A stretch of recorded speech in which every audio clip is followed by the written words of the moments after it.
This series of videos has been developed to provide guidance to grant recipients on how to request reimbursement for CDFA's Alternative Manure Management Program. These are intended to cover the basic concepts and may not address all situations.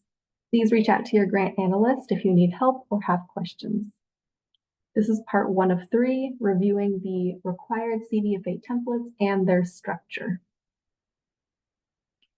When you're ready to submit approved project expenditures to CDFA for reimbursement, there are 2 program-provided forms you will need to fill out.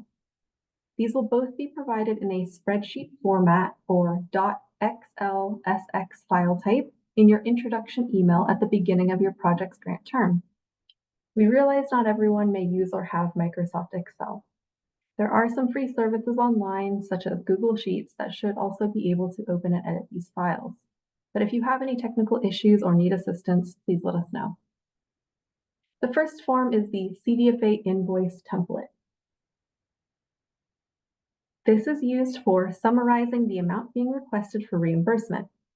This template will already be pre-filled out with the name of the program, who the check is payable to, and the address the check will be mailed to, which is based on the grant recipient's payee data record and supplier ID with the state, the project's unique grant agreement number, the invoice number, the grant recipient's name and project title, and the project budget. The portions of this template that need to be filled out are shaded in yellow, as you can see with billing period, invoice date, amount requested, and the certification box. The others you will see in yellow are only used if applicable. Matching funds to date will be pre-filled out as NA, as matching funds are not required for AMP. However, matching funds can be accounted for in the proof of expenditures template, which we'll go over later. And the no expenditures box, which can be marked if no project costs eligible for reimbursement were incurred during a particular billing period. So first, let's go over the informational portions of this template. In other words, the parts you do not need to edit or fill out. The project budget shows the allowable AMP budget categories, supplies, equipment, labor, and other, and the amount of grant funding allocated in each category, as well as the total for the grant. These numbers should match your project's approved budget worksheet. Invoice to date shows the cumulative amount that has been invoiced to date for each budget category based on previously approved reimbursement requests. This column is updated by program staff only after processing each reimbursement request. The updated values will show up in subsequent CDFA invoice templates provided to you. Similarly, the remaining balance column will give you a running balance for the funds that have not yet been dispersed in each category and of the total AMP grant. So we have the static overview of total grant funds, how much has been paid out already, and how much remains. Less remaining advance. If an advance payment is requested and approved, program staff will include that amount here. The invoice template will automatically calculate the amount to be paid less the advance payment until it has been fully accounted for or used up. Amount to be paid.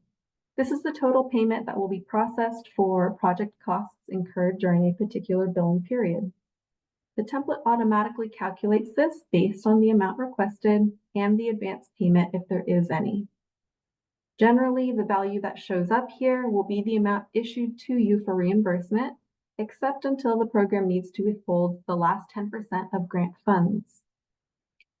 That 10% amount that CDFA withholds until verifying that the project has been completed in accordance with the approved scope of work will be indicated on the template here. So now let's go over the portions that you will need to fill out. Again, these are the ones with the light yellow shade. First up is the billing period. This is the period of time in which project costs were incurred, so you'll want to look for the dates on the invoice from your contractor or on the receipt when you ordered and paid for a piece of equipment or materials. This date range should encompass all of the project expenses being submitted for reimbursement in the single request. These dates must also fall within the grant term. The invoice date is the date of the CDFA invoice. This is when you, as the grant recipient, are invoicing the program at CDFA for your project expenditures.